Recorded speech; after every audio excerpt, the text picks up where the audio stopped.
Bienvenue à tous. Comme vous pouvez le voir, je suis accompagné d'Alistair Crooke, ancien diplomate et analyste géopolitique, pour décrypter les dernières actualités.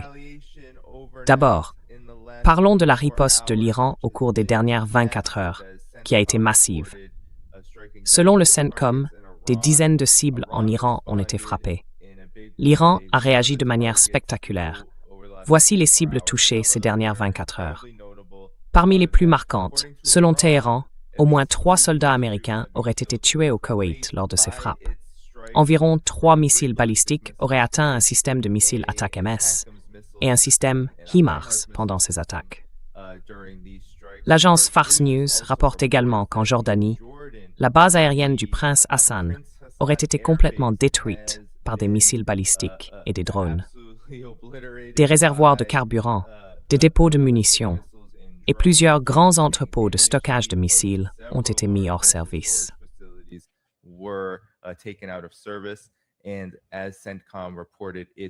Et comme l'a rapporté le CENTCOM, il s'agit bien de ses propres frappes. Alors Alistair, ce matin, Donald Trump a réagi à tout cela en rétablissant en quelque sorte le blocus. Voici ce qu'il a déclaré.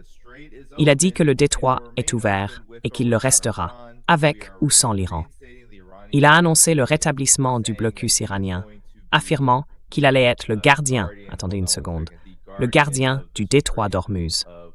Je vais afficher ça dans un instant, j'ai la mauvaise image à l'écran. Mais Alistair, comment réagissez-vous à ces développements? Qu'est-ce qui se passe exactement? Pourquoi en est-on maintenant à la 3e nuit consécutive de frappe entre les États-Unis et l'Iran? Et pourquoi a-t-on l'impression que ça ne va pas s'arrêter de sitôt?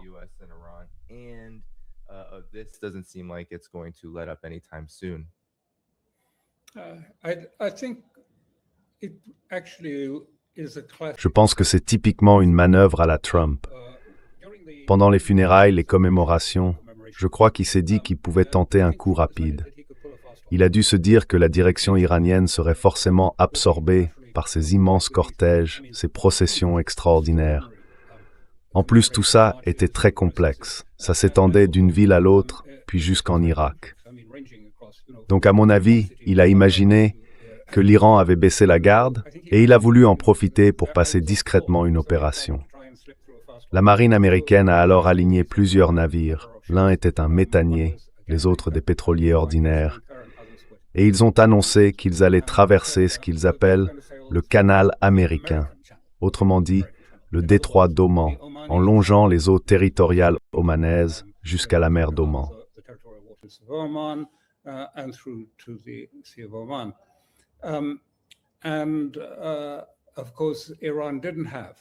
Et bien sûr, l'Iran n'avait pas perdu de vue la situation. Il gardait les yeux rivés sur le détroit d'Ormuz, et il a donc frappé plusieurs de ses navires, à des degrés différents. Certains ont simplement été avertis, ont fait demi-tour et sont repartis. Quelques-uns ont été touchés. L'un d'eux a même pris feu. Je crois que c'était le navire transportant du gaz liquéfié qui a brûlé. Et la tentative d'établir un couloir maritime indépendant de l'Iran, sous contrôle américain, a échoué. Depuis, on assiste à une série d'escalades en représailles à cet épisode.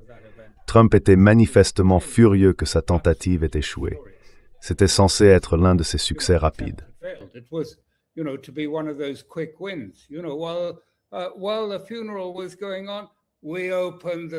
Pendant que les funérailles avaient lieu, nous avons ouvert les détroits et ils restent maintenant ouverts sous contrôle américain. Et bien sûr, les Iraniens ont montré qu'ils n'étaient pas sous contrôle américain, mais très clairement sous contrôle iranien. Donc d'abord, les États-Unis ont frappé des cibles iraniennes. Et sans entrer dans les détails, ce serait, je pense, un peu trop technique pour le public, disons qu'ils ont visé la plupart des cibles habituelles. Il s'agissait de sites de missiles et de radars situés autour du détroit d'Ormuz, dans le cadre d'un renforcement des frappes américaines. Il y a eu une escalade des frappes américaines. Environ 140 cibles, je crois, ont été touchées cette nuit-là. C'était donc une intensification.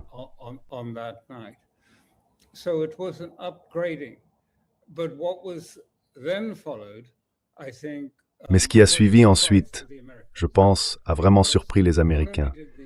Parce que non seulement les Iraniens ont riposté, mais ils ont aussi eux-mêmes monté d'un cran et ils ont visiblement détruit des actifs stratégiques clés des Américains. Le principal, c'était la base aérienne en Jordanie. Ils semblent avoir frappé ce super drone que les Américains avaient là-bas, un engin qui valait environ 430 millions de dollars. On ne l'a plus revu depuis. Son hangar est encore en train de fumer, et ils ont aussi touché plusieurs autres hangars sur place qui abritaient probablement des avions américains. Mais les principales attaques iraniennes ont visé le Koweït et Bahreïn, ainsi que les Émirats arabes unis. Et le Koweït et Bahreïn ont été durement frappés, Bahreïn surtout.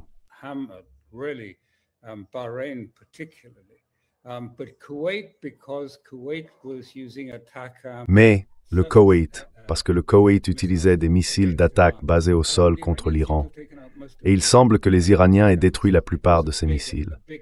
C'était une attaque importante. Du coup, Trump se retrouve pris dans son propre piège d'escalade, à mon avis. Le professeur Pope le répète souvent, mais il a raison. Ce n'est pas nouveau. En général, dans une guerre, on essaie de garder le contrôle de l'échelle d'escalade. Or, c'est l'Iran qui contrôle cette échelle, et Trump ne fait que réagir. Et il réagit, semble-t-il, davantage sous le coup de la colère que par une réflexion stratégique.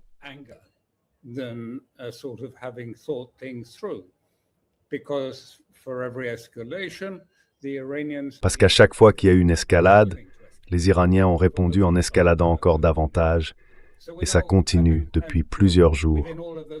Donc on en est là. Et vous savez, dans tout ça, il y a eu cette diatribe au G7, quand Trump a utilisé un langage vraiment de cours de récréation contre l'Iran, en les dénigrant de toutes les manières possibles. C'était pas vraiment digne du dirigeant d'un grand pays. Mais malgré tout, c'est ce qu'il a fait. Il était très, très en colère, et il l'est toujours. Et maintenant, on atteint un nouveau sommet dans la bêtise, parce que Trump a déclaré et le CENTCOM a publié un communiqué disant que le détroit d'Ormuz est ouvert.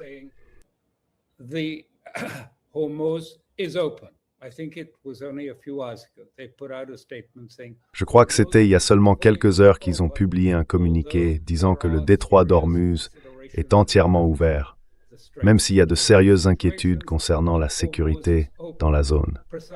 Mais Ormuz est ouvert, exactement au moment où l'Iran déclare qu'il est fermé. Oui, un pétrolier est passé. Je crois que dans les dernières 24 heures, un seul pétrolier a traversé. Mais il était sur le canal iranien, et je pense qu'il se dirigeait vers la Chine. Donc en réalité, il est fermé.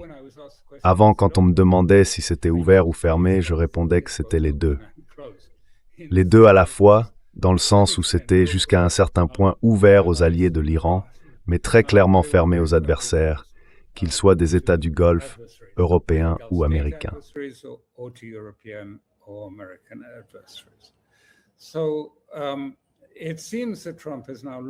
On dirait que Trump s'enferme maintenant dans une logique d'escalade. Je veux dire, sa déclaration, t'as pas lu l'autre, disait, je crois, et ça vient juste de sortir, on va la prendre. Tout le pétrole de l'Iran est à nous, tout son gaz est à nous, tout ce qui appartient à l'Iran est à nous, et on va le prendre. Je pense qu'il a dit ça dans les dernières heures, après avoir affirmé que tout était ouvert. Encore une fois, ce qu'on voit là, et c'est important de le dire, c'est qu'on ne peut pas faire semblant qu'il y a une stratégie. Tu me demandes quelle est la stratégie de l'Amérique. Il n'y en a pas. C'est ce que Trump ressent sur le moment.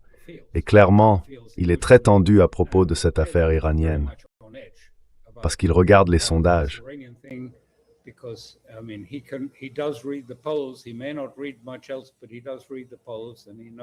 Il ne lit peut-être pas grand-chose d'autre, mais il lit les sondages et il sait que les ennuis arrivent, sérieusement. Donc il est très nerveux en ce moment. En résumé, sur ces 3 jours, je dirais que oui, les États-Unis ont frappé des cibles, 140 pendant cette période, et je pense qu'il y en aura encore une 60aine de plus à peu près. Mais dans l'ensemble, ce sont des cibles qu'ils avaient déjà touchées auparavant.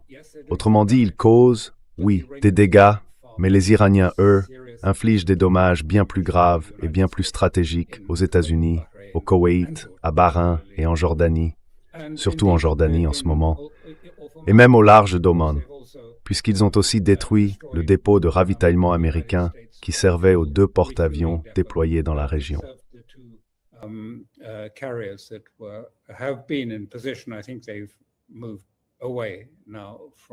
Je pense qu'ils se sont maintenant éloignés de l'idée de tenir tête à l'Iran, et c'est assez compréhensible. Les Iraniens ont tiré quelques missiles pour leur dire « reculez, partez, sinon quelque chose de plus grave pourrait arriver ». On a vu ça, et on a aussi vu ces derniers temps des événements entre le Yémen et l'Arabie saoudite. Je ne veux pas compliquer les choses inutilement, mais c'est important, parce qu'on voit bien que le détroit de Bab el-Mandeb est en train de se fermer. Les Yéménites sont en train de le faire. Je crois qu'un pétrolier a déjà été, je ne suis pas tout à fait sûr, touché par quelque chose ou du moins ce n'est pas encore confirmé. Donc disons que la situation reste problématique.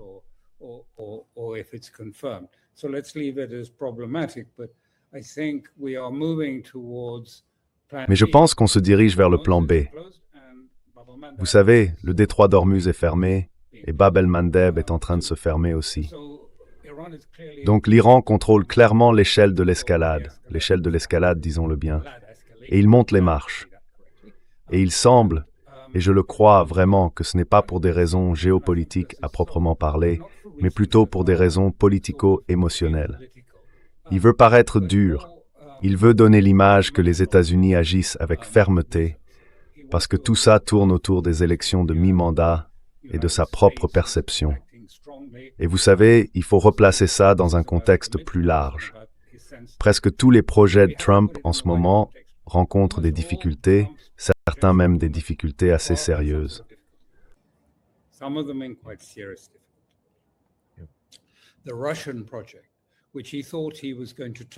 Le projet russe, auquel il pensait se tourner, un peu comme une façon de, tu vois, s'éloigner d'Ormuz et de se recentrer sur le projet avec la Russie, eh bien, ça part clairement dans la mauvaise direction. L'économie va mal. Et ça, c'est absolument essentiel pour Trump. Il doit maintenir la bourse à un bon niveau, il doit les garder contents, parce que comme tu le sais, toi qui vis là-bas, et je crois que je te le dis tous les matins, les Américains regardent leur portefeuille de retraite pour voir si ça monte ou si ça baisse. Et pour eux, c'est crucial.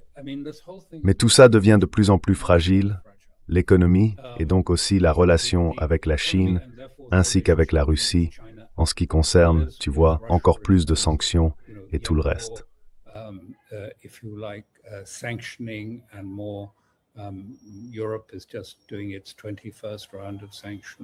L'Europe en est déjà à sa 21e série de sanctions contre la Russie, et ainsi de suite. Mais à mon avis, si tout ça reste aussi fragile, et si ça entre vraiment dans l'équation, c'est pour 2 raisons. La première, évidemment, c'est de savoir combien de temps il faudra avant que les raffineries américaines commencent à manquer de brut lourd, de brut soufré. Je ne peux pas donner de réponse absolue à ça, mais les experts estiment que ça pourrait arriver en à peine 9 jours. Le brut soufré, c'est différent du brut léger. Et son importance, c'est qu'il contient la seule fraction intermédiaire qu'on peut transformer soit en diesel, soit en kérosène, mais pas les deux en même temps.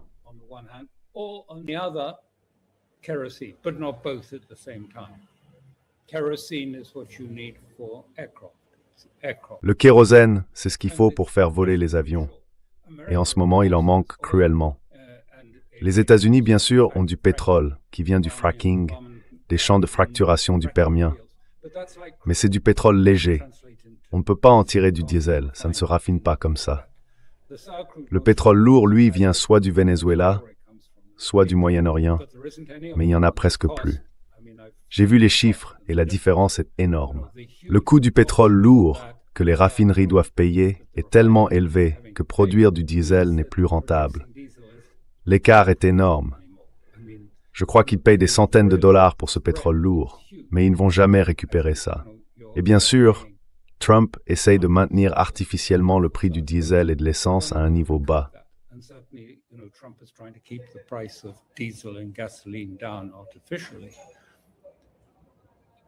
This is just one aspect. The other aspect Ce n'est qu'un aspect du problème. L'autre, c'est que tout le système financier dépend énormément de cet énorme investissement dans l'intelligence artificielle. On parle d'environ 1400 milliards de dollars qui devraient y être investis, si tant est qu'ils trouvent l'argent. Mais les banques ces derniers jours, pour vous donner une idée, commencent vraiment à avoir peur de la somme qu'elles ont engagée dans l'IA. On a entendu dire qu'un rapport du Trésor américain, pas encore publié, affirme que la situation de l'IA est très préoccupante. Et ça rappelle la bulle Internet d'il y a des années, ou encore la crise de 2008.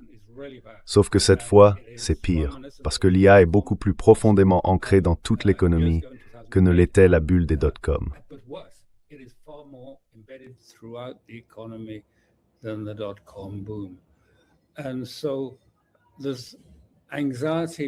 Et donc, il y a cette inquiétude, à part autour de l'intelligence artificielle, toute cette bulle de l'IA, pendant que la Chine avance discrètement en produisant des produits de plus en plus bon marché. Et de plus en plus d'entreprises occidentales se tournent vers des solutions open source chinoises, qui sont presque aussi performantes, à quelques pourcents près, voire aussi efficaces, que leurs équivalents occidentaux très coûteux. Tout ça, c'est en train de mijoter en arrière-plan. Et puis il y a cette autre question. À quel moment l'approvisionnement, enfin quand la réserve stratégique sera vraiment au plus bas et que Trump dira qu'il n'y en aura plus, qu'il va falloir rationner le diesel. Et tout est minimisé pour essayer de faire durer la situation.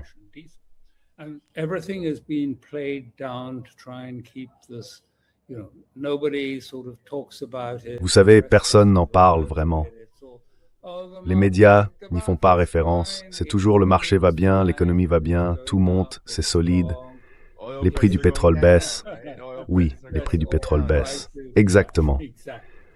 Tout ça, en fait, c'est devenu un système entièrement tourné vers la création d'actifs financiers. Des actifs qui servent ensuite à emprunter et à s'endetter encore plus. Et donc, on voit beaucoup de gens qui achètent des ETF à effet de levier triple, ce sont des fonds négociés en bourse, en se concentrant sur un secteur du marché, souvent l'intelligence artificielle. Mais ils empruntent encore pour financer ces fonds à effet de levier, qui eux-mêmes sont déjà 3 fois plus exposés que la valeur de l'actif de départ.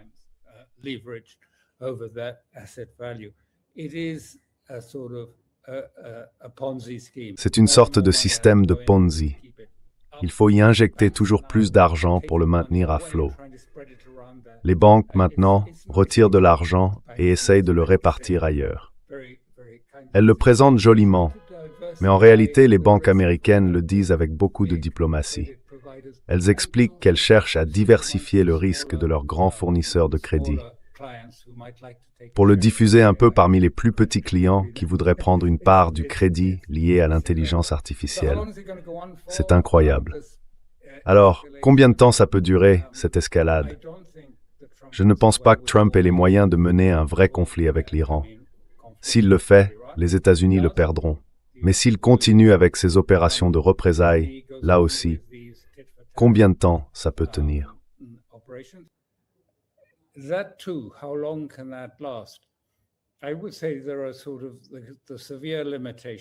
Je dirais qu'il y a, d'une part, les limites très sérieuses de ce dont on a parlé.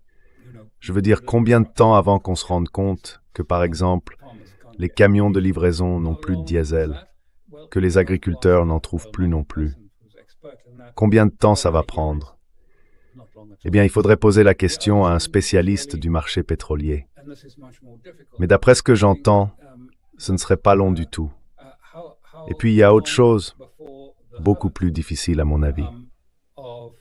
Combien de temps avant que la douleur d'avoir à admettre qu'il s'est trompé sur l'Iran, que ça a été un échec, une défaite, soit dépassée par le sentiment que, bon, maintenant c'est trop tard, il faut agir, il faut que ça change, qu'on fasse quelque chose. Qu'est-ce qu'il peut faire, lui?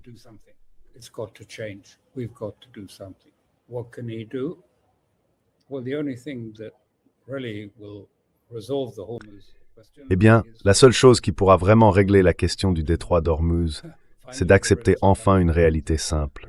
L'Iran contrôle Ormuz. Il a l'intention de continuer à le contrôler et il tire des revenus de ce contrôle. C'est la réalité. Il n'y aura pas de grand progrès dans le protocole d'accord. Il est en état de mort clinique. D'autant plus que les États-Unis ont maintenant retiré les dérogations qui permettaient à l'Iran de vendre son pétrole.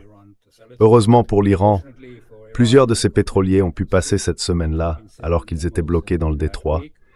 Ils reviendront sans doute à vide, puis resteront à Hormuz en attendant que la situation se décante. Et puis, bien sûr, il y a le Liban et il y a Israël. Ce sont un peu les signes noirs qui tournent autour. On ne sait pas encore quelle forme tout cela prendra. Clairement, toute l'affaire du Liban a été un désastre. Trump a encore voulu jouer au plus malin.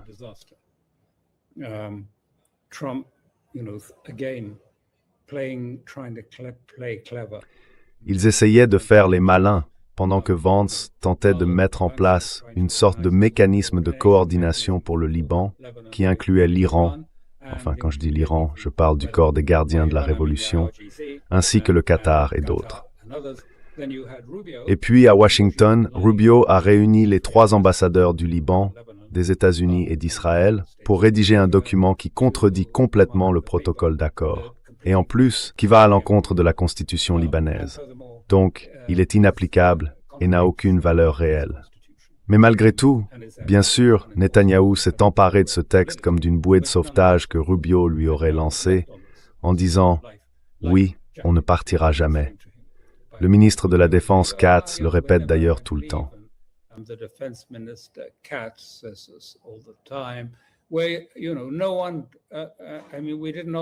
Nous n'avons pas demandé la permission pour entrer au Liban, et nous n'allons pas demander la permission à qui que ce soit pour en sortir. D'ailleurs, nous n'avons pas l'intention de partir. Nous comptons y rester pour de bon. Et pendant ce temps, ils installent des colons en Syrie. Tout un groupe de colons a été transféré là-bas pour établir des avant-postes. La Turquie agit différemment. Elle installe des systèmes radars et des infrastructures dans le nord de la Syrie. La guerre entre le Yémen et l'Arabie saoudite a repris, avec l'Iran qui a brisé le blocus. Un avion iranien a de nouveau atterri, après avoir été empêché de se poser dans le nord, et il est descendu jusqu'à l'aéroport de Hodeïda pour atterrir. Donc, Netanyahou a tout intérêt dans cette situation. Lui aussi est pris dans un engrenage d'escalade, parce qu'il sait que le moindre signe de faiblesse lui ferait perdre les élections.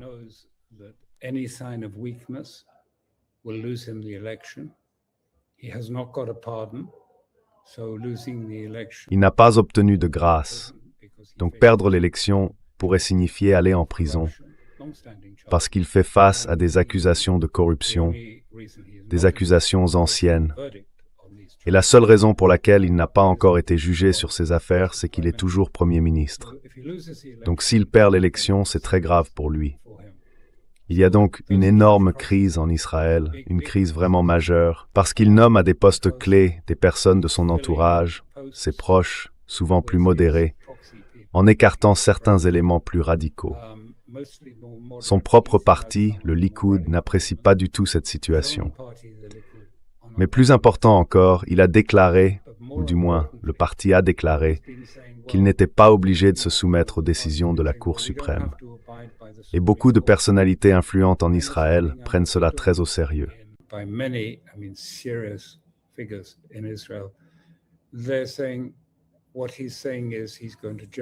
Ils disent que ce qu'il veut dire, c'est qu'il va manipuler le résultat, qu'il n'acceptera pas le verdict des urnes. Et si c'est vraiment le cas, alors Israël pourrait facilement basculer dans une guerre civile. D'ailleurs, on a publié un rapport à ce sujet, je crois que c'était hier sur notre Substack, un compte-rendu détaillé, rédigé et compilé par Ashley sur ce que disent les gens. Et là, on comprend directement, à travers les principaux responsables du renseignement et de la sécurité, qu'on est au bord d'une guerre civile. Franchement, vu la situation, c'est très très grave. Je ne pense pas que ce soit bien compris en Occident. Peut-être que je me trompe, mais c'est ce que je ressens. En tout cas, je vous recommande vivement de le lire. C'est publié sur le Substack et ça s'intitule « L'invitation à la guerre civile ».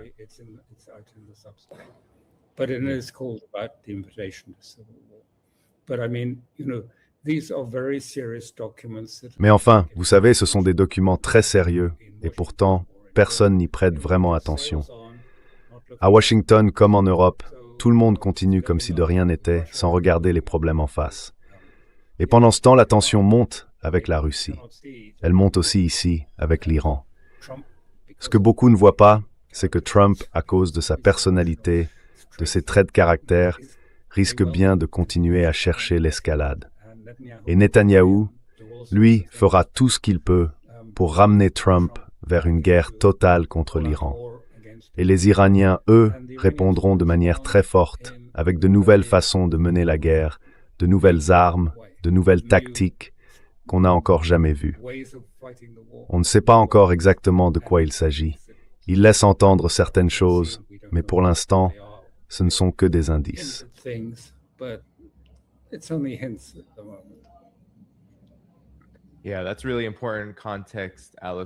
Oui, c'est un point de contexte vraiment important, Alasdair, pour comprendre ce qui se passe en ce moment et pourquoi.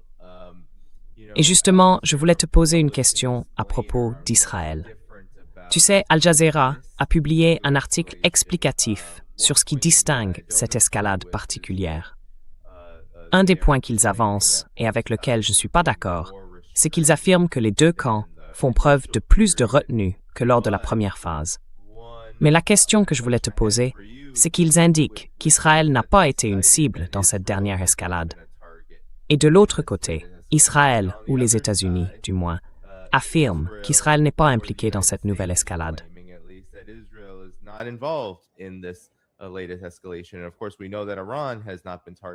Et bien sûr, on sait qu'au cours de cette dernière escalade, l'Iran n'a pas pris Israël pour cible.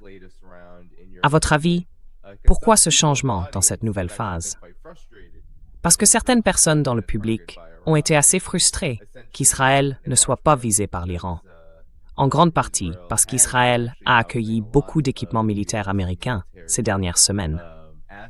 La première phase de l'escalade de cette guerre a obligé les États-Unis à en déployer beaucoup là-bas, notamment à Ben Gurion. Quelle est votre opinion là-dessus?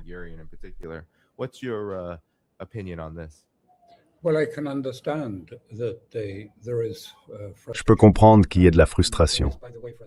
D'ailleurs, il y a aussi de la frustration en Iran. Si on regarde l'état d'esprit des Iraniens pendant les funérailles, on sent un vrai désir de vengeance, surtout contre les États-Unis, parce qu'ils tiennent Trump pour responsable de la mort du guide suprême iranien. Mais je pense que ce qu'on observe, c'est que l'Iran réfléchit très soigneusement à ses actions, tout comme il ne s'est pas encore impliqué avec les Yéménites pour tenter de fermer Bab el-Mandeb. Il voit bien, je crois, la nécessité de garder le contrôle. L'Iran veut garder la main sur l'échelle de l'escalade.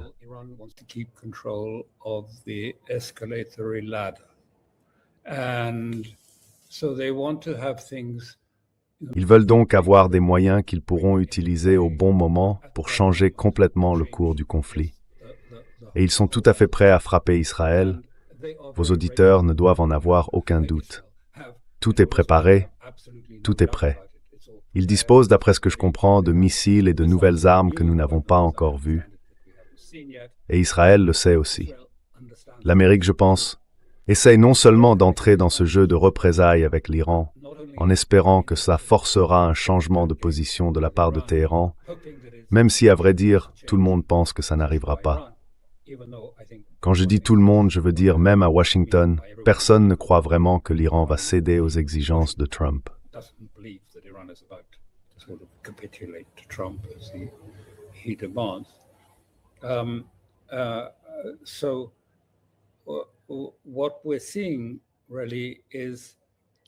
Ce qu'on voit en ce moment, c'est vraiment un grand changement. L'Amérique semble devenir assez frustrée vis-à-vis de Netanyahou. En gros, on dit que Netanyahou les a trompés et on le rend responsable, si on veut, des problèmes, de la crise politique interne que traversent les États-Unis. Du coup, ils essayent de trouver une autre manière de faire pression sur l'Iran. L'une des options, évidemment, c'était de passer par le Liban. C'est d'ailleurs la raison de cet accord avec une petite faction du gouvernement libanais qui était plus qu'encline à faire affaire avec Israël et à agir pour son compte afin de désarmer le Hezbollah. Et puis il y a aussi eu cette tentative, comme je le disais, d'implanter des colonies en Syrie et d'en implanter aussi en Cisjordanie.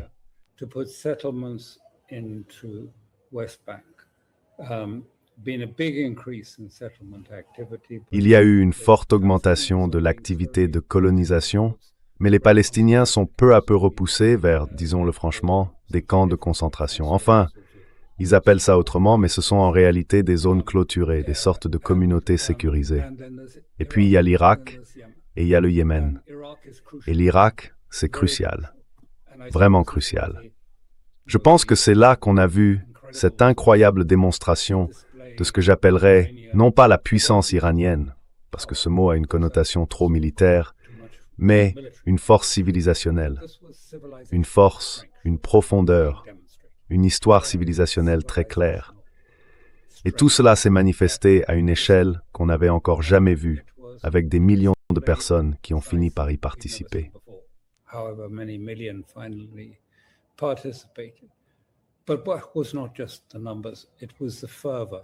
Mais ce n'était pas seulement une question de chiffres, c'était aussi la ferveur, l'énergie des gens qui ont manifesté et qui en faisaient partie. Et je pense que c'est, vous savez, ce que certains appellent le soft power. Mais c'est plus que ça. C'est en réalité une sorte d'écho, un retour, si l'on veut, à la renaissance islamique du XIXe siècle, qui a échoué. Sauf qu'ici, c'est une renaissance d'un autre genre. On ne sait pas encore très bien quelles en seront les formes exactes, mais c'est une nouvelle force, une force civilisationnelle. Pas forcément chiite, pas forcément sunnite, mais celle de l'Oumma, qui touche la corde sensible de la communauté islamique dans son ensemble. Et ça résonne en Irak. Peut-être pas dans certaines parties du Golfe, mais certainement en Irak, au Pakistan et dans une grande partie du reste du monde.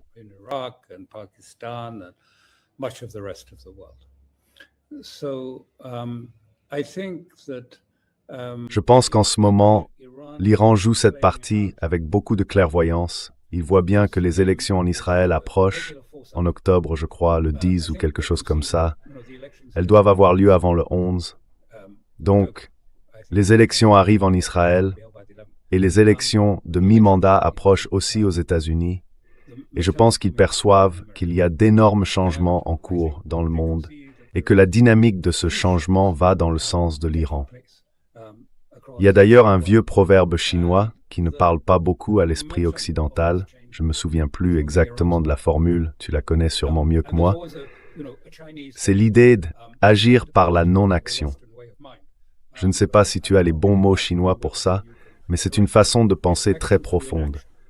Parfois, on peut accomplir des choses en ne faisant rien. Mais Urari plutôt que en agissant simplement.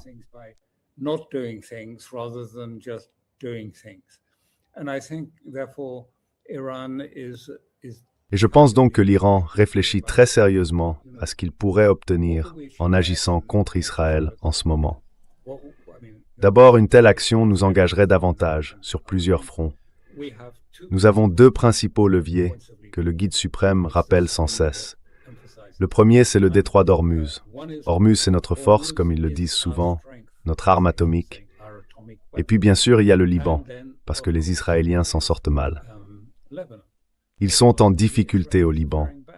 Ils ont conclu de petits accords selon lesquels ils ne renonceraient qu'à 3 zones pilotes au Liban, dans le cadre de cet accord signé à Washington. En réalité, ils n'en avaient même pas occupé 2, donc ce n'était pas bien difficile d'annoncer qu'ils s'en retiraient.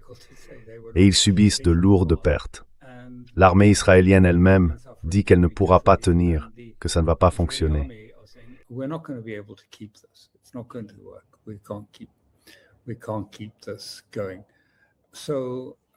ne peut pas continuer comme ça. L'armée est franchement dans une très mauvaise passe. Vraiment. On le voit et on en parle depuis un moment.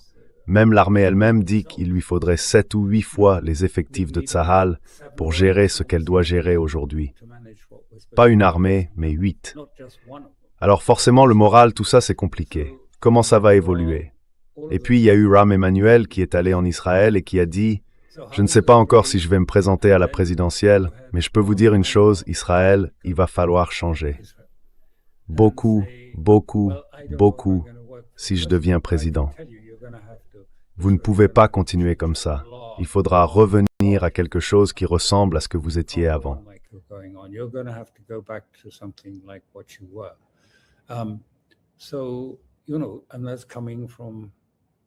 Et ça, vous voyez, ça vient d'un possible candidat démocrate pour 2028. Donc je pense qu'il regarde tout ça avec attention, en se disant, agissons là où c'est vraiment efficace, là où on peut mesurer ce qu'on cherche à accomplir.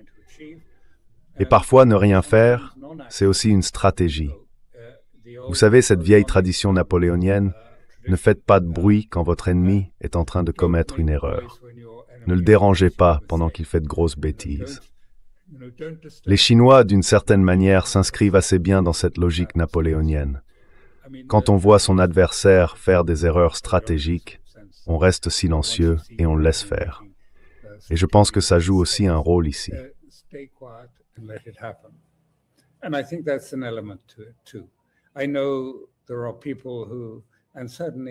Je sais qu'il y a des gens qui, enfin surtout vous voyez les jeunes, beaucoup d'entre eux sont pleins d'énergie, en colère, avec un esprit un peu révolutionnaire, et c'est très bien de voir ça. Mais en même temps, quelqu'un doit réussir à transformer ses émotions, cette énergie, en une idée d'avenir, en une vision de ce que ça veut dire être iranien aujourd'hui, en 2020 ici. Je veux dire, qu'est-ce que ça signifie? Qu'est-ce que représente l'Iran? Quelle est sa mission? Et comment relier tout ça à l'histoire, à la grande histoire civilisationnelle de l'Iran, qui dépasse, vous savez, le chiisme, adopté officiellement, je crois, au XVe ou au XVIe siècle.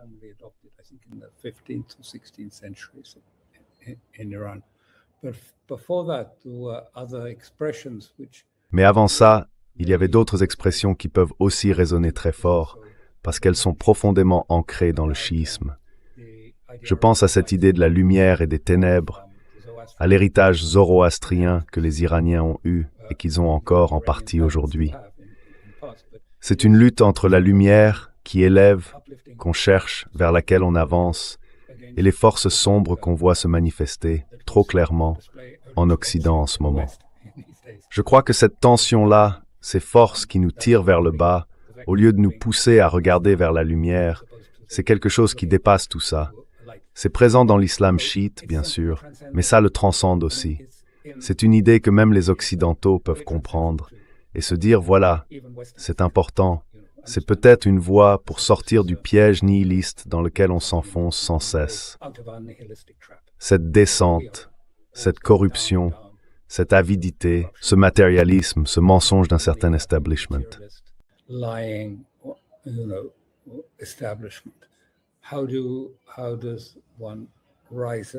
Comment peut-on prendre du recul et s'appuyer sur des valeurs pour imaginer une société qui ne se limite pas aux droits humains, mais qui incarne vraiment ce que c'est qu'être humain, ce que c'est qu'avoir une civilisation, ce genre de choses.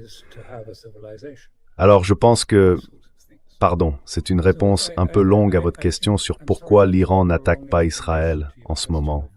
Mais j'espère que ça a du sens, et je ne veux surtout pas dire qu'ils renoncent à le faire, ou qu'ils ne le veulent pas, ou qu'ils en sont incapables. Ce n'est pas du tout ce que je dis. Au contraire, je dis que cette possibilité existe bel et bien, et qu'elle pourrait se produire à un moment donné. Mais les Iraniens réfléchissent à tout cela avec énormément de prudence.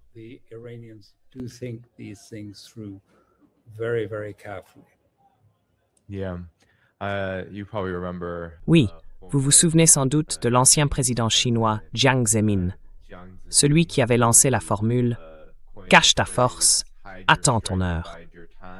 Et je trouve qu'on voit très bien cette idée à l'œuvre avec l'Iran, vraiment à la perfection à bien des égards.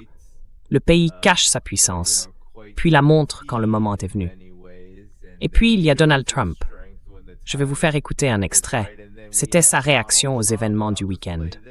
J'ai le sentiment que les États-Unis, surtout sous Donald Trump, et compte tenu de la manière dont il aborde les choses, incarnent exactement l'inverse de cette stratégie. Voici donc comment il a réagi à ce qui s'est passé ce week-end.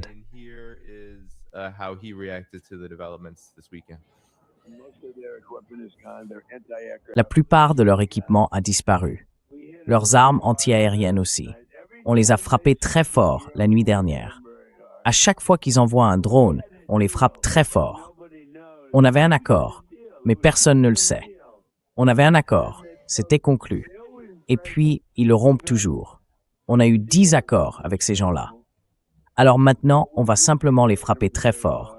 Et on va garder la ligne du détroit. On va probablement la gérer. On deviendra le gardien du détroit. Peut-être qu'on l'appellera l'ange gardien du détroit. Et on devrait être remboursé pour ça. Quand on fera ça, on sera remboursé. Parce que les autres nations, celles qui sont de notre côté, sont très riches. Et on ne peut pas s'attendre à faire tout ça gratuitement, comme on l'a fait pendant de nombreuses années. Donc,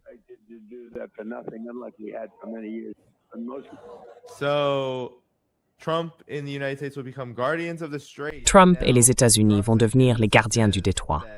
Maintenant, selon Dropsite News, chaque point, ils ont fait une petite analyse du protocole d'accord, a en fait été renversé par les États-Unis depuis le début jusqu'à aujourd'hui. Et maintenant, on parle bien sûr d'un possible retour du blocus, uniquement contre l'Iran, comme je l'ai mentionné plus tôt au début de l'émission. Rien de tout ça, Alistair, ne semble, cohérent. Parce que si le blocus revient et que les États-Unis annoncent qu'ils vont contrôler le détroit, cela veut dire que l'Iran va probablement prendre des mesures encore plus strictes pour le contrôler à son tour. Et tout ça nous ramène au détroit d'Ormuz. Il ne faut pas grand-chose. Ce n'est pas une grande voie maritime. Alors réagissez à ça. Qu'en pensez-vous?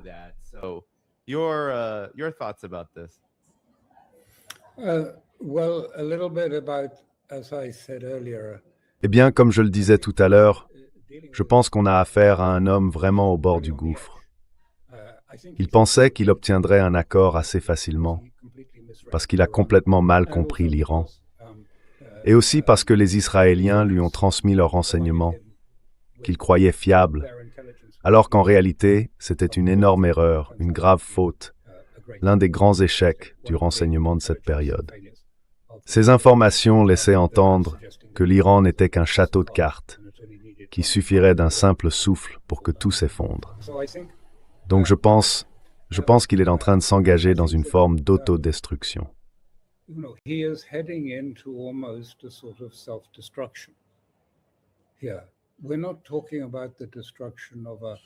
On ne parle pas ici de la destruction de l'Iran, ni forcément de celle de l'Amérique.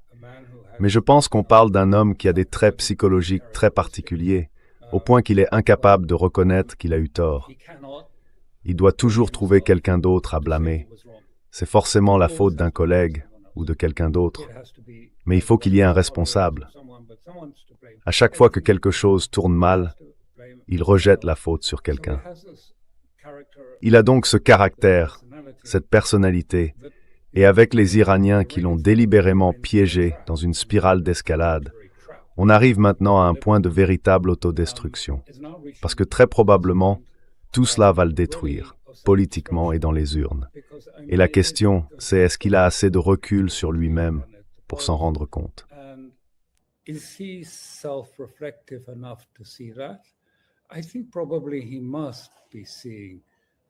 Je pense qu'il doit probablement le voir, oui. Peut-être que la mort de Lindsey Graham lui a fait prendre conscience d'une certaine façon que la mortalité et tout ce qui va avec, c'est quelque chose de plus profond. Mais je crois vraiment qu'il faut qu'on regarde ça autrement, qu'on y réfléchisse différemment. Pas seulement en pensant à lui comme à une personne ou à une figure publique, mais comme à une figure tragique au sens grec du mot. Parce que, dans la tragédie grecque, on voit toujours les événements se dérouler, on sait qu'ils sont tragiques, et ils se produisent non pas parce qu'on ne les voit pas venir ou qu'on ne les comprend pas, mais à cause de la nature même des personnages qui en font partie.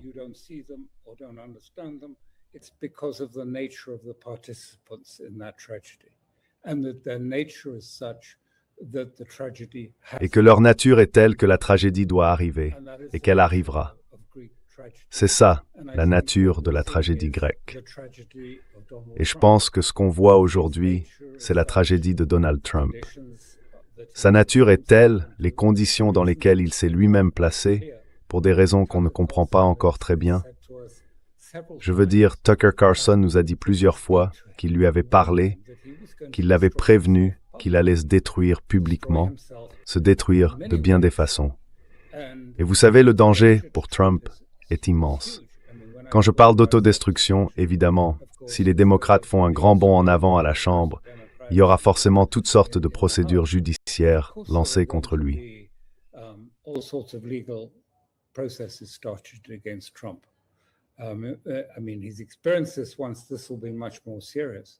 Je veux dire, il a déjà vécu ça une fois, mais cette fois, ce sera bien plus grave. Il y aura, tu sais, des actions pour le destituer, ou même pour l'emprisonner, qui sait, et je pense qu'il doit être assez effrayé. Donc je crois qu'il faut vraiment voir les choses sous cet angle. On assiste à une tragédie grecque, où le personnage ne peut pas s'empêcher d'agir comme il le fait. C'est dans sa nature. Et à cause de cette nature, la tragédie va se dérouler, et il finira par se détruire lui-même. Shakespeare a donné plusieurs exemples de ce genre de destin. Le grand danger, bien sûr, c'est que tout reste totalement imprévisible.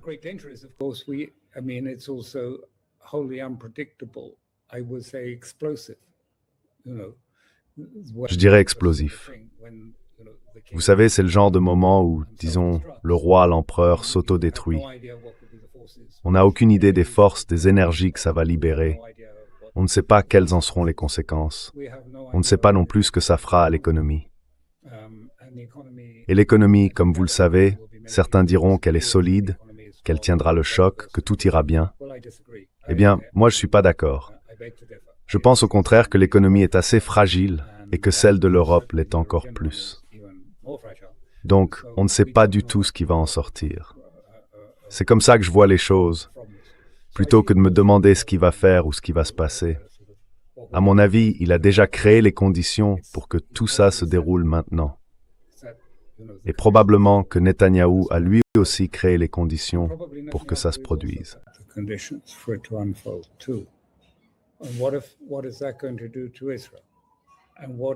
Et qu'est-ce que ça va provoquer pour Israël?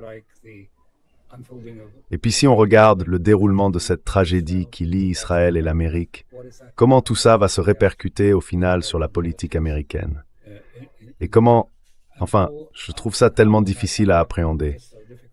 J'ai écouté certains commentaires de Tucker Carlson et d'autres aussi. Il y a bien sûr beaucoup d'opinions différentes sur le sujet, mais une chose qu'il a dite m'a vraiment marqué.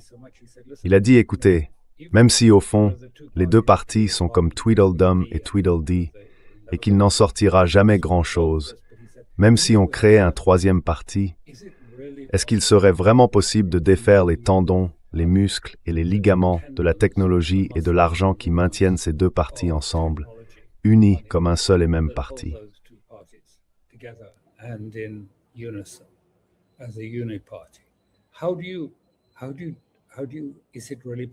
Est-ce que c'est vraiment possible, face à des forces pareilles, de faire quelque chose qui change la trajectoire de l'Amérique?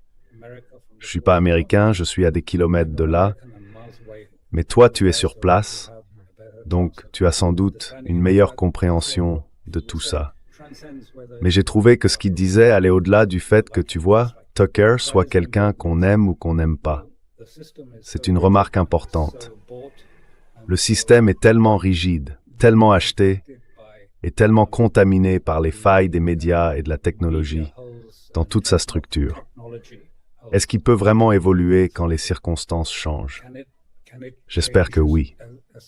Je crois, tu sais, une des choses que j'ai dites quand Tucker m'a interviewé, c'est que je pense que l'Amérique et l'Europe vont traverser un processus de catharsis.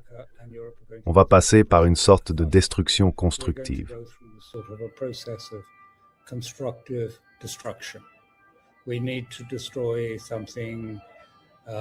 Il faut détruire quelque chose qui est usé.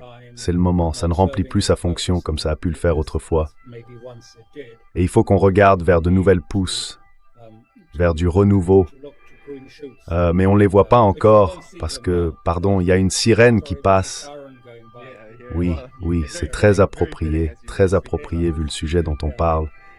Ici à Rome, elles sont vraiment très très bruyantes, je dois dire. La journée est finie, elle est passée. Mais vous savez, même ces nouvelles pousses, on ne les verrait pas maintenant. Parce que si elles existaient, tout le monde se précipiterait pour les écraser, juste pour être sûr qu'elles ne poussent nulle part. Donc, on verra sans doute d'abord le pire, avant de pouvoir traverser une sorte de catharsis, une destruction constructive, pour faire place à ce qui doit être une nouvelle ère, de nouvelles structures de civilisation peut-être. Je ne sais pas. Enfin bref, au fond, je suis plutôt optimiste. Je pense que les choses avancent dans ce sens-là.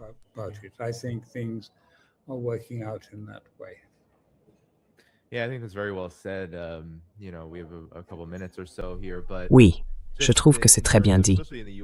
Vous savez, il nous reste à peine quelques minutes. Mais si on parle du contexte américain, là où je me trouve, il y a évidemment des forces puissantes qui contrôlent les leviers du gouvernement et surtout de l'économie. Ces forces ont une vision presque eschatologique de l'Iran, qu'elles perçoivent comme une menace existentielle, et elles chercheront toujours à éliminer l'Iran tel qu'il existe aujourd'hui. Dans ce cadre-là, on peut peut-être voir Trump sous cet angle, puisqu'il s'est lui-même beaucoup intéressé à l'Iran en particulier. Mais malgré tout, Alistair, je constate qu'avec la situation actuelle et toutes les crises que vous avez évoquées tout au long de cette émission, elles ne cessent de s'accumuler.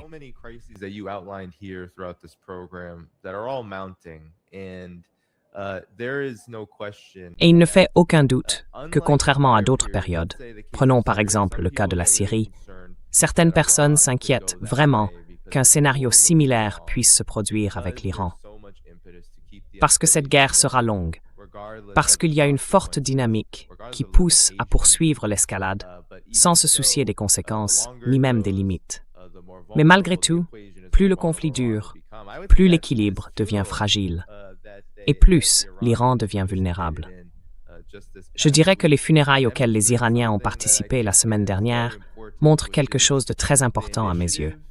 L'initiative, l'énergie, la résistance et la volonté, tout cela existe bel et bien en Iran.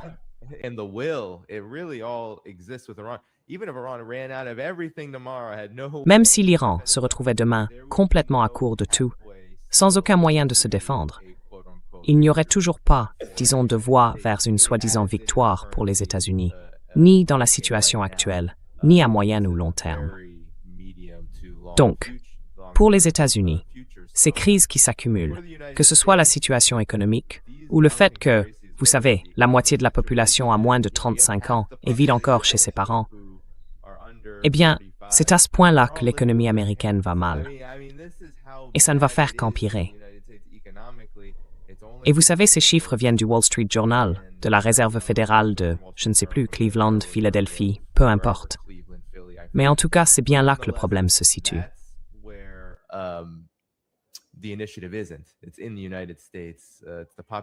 C'est aux États-Unis. La population l'a dit à Trump. L'armée l'a dit à Trump.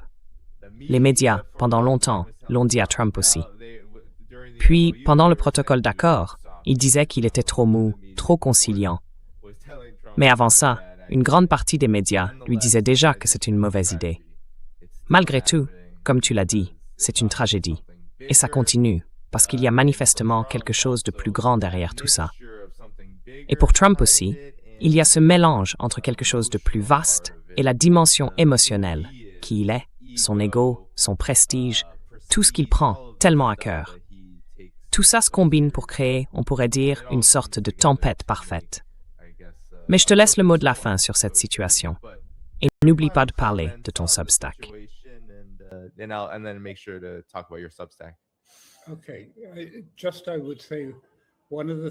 D'accord.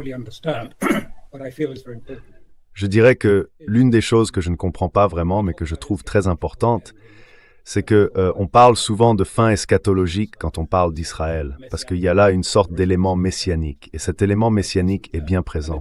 Et on part du principe que nous, en Occident, on n'a pas ça, qu'on est plutôt des rationalistes, apolliniens, attachés à la raison, et que c'est comme ça qu'on fonctionne. Mais je perçois, d'une certaine manière, qu'il y a eu un temps où il existait aussi un élément de messianisme en Amérique. Vous savez, l'idée que c'était le nouvel Israël, la lumière pour toutes les nations, la Jérusalem sur la colline, Tout ce langage-là relevait du réformisme, de la volonté de transformer. Et c'était messianique en un sens, parce que cela portait une mission. Il y avait une mission et on cherchait à l'accomplir à travers l'idée d'une société nouvelle. Pour Mingadas, C'était le nouveau monde qui prenait forme.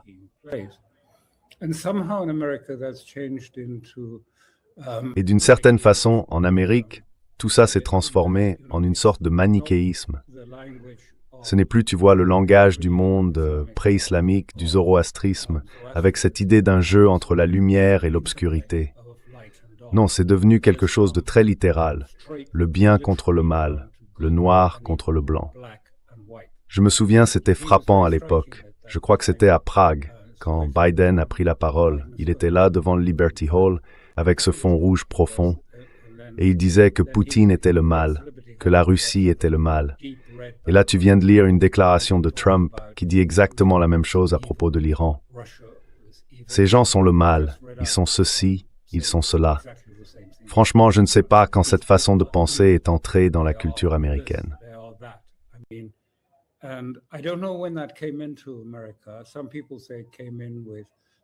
Certains disent que ça a commencé avec le 11 septembre. Moi, je ne sais pas exactement quand, mais il y a eu un tournant dans cette direction. Et je pense que c'est ce qui rend la situation actuelle très dangereuse. Parce qu'on n'en parle pas en cherchant à comprendre la complexité des civilisations. Les civilisations sont faites de plusieurs composantes, et ça veut dire qu'on ne pense pas tous de la même manière. On ne raisonne pas tous de façon littérale et mécanique, comme on le fait souvent en Occident. D'autres civilisations introduisent dans leur manière de penser des éléments qui font partie de l'humain, mais qui ne sont pas aussi dominants que cette approche mécanique, très présente en Occident.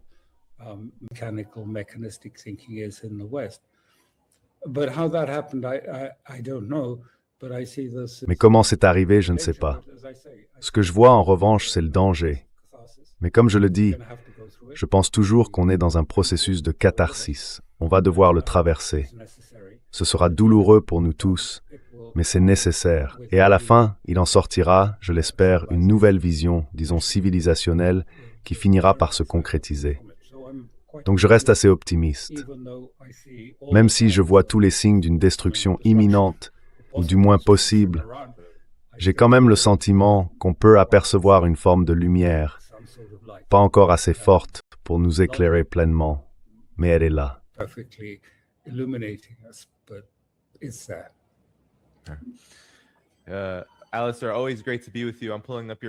Alistair, toujours un plaisir d'être avec toi. Je suis en train d'ouvrir ton Substack, Conflicts Forum, que tu gères avec Aisling. Je veux vraiment encourager tout le monde à aller voir la description de la vidéo, à y jeter un œil et à le soutenir. C'est une excellente publication, avec énormément de contenu intéressant. Donc n'oubliez pas d'y aller, tout le monde. Avant de continuer, je veux dire merci à tous ceux qui regardent l'émission. Pensez à cliquer sur le bouton « J'aime », ça aide beaucoup à faire connaître le programme. Bien sûr, allez voir le travail d'Alistair. Tous les liens pour soutenir cette chaîne sont aussi là, Patreon, Substack et bien d'autres. Je veux remercier toutes les personnes qui étaient avec nous aujourd'hui. Merci pour le super chat, Cisco Farzana, encore une fois, notre contributeur quotidien. Et sans plus attendre, Alistair, un dernier mot pour le public avant que je mette fin au direct.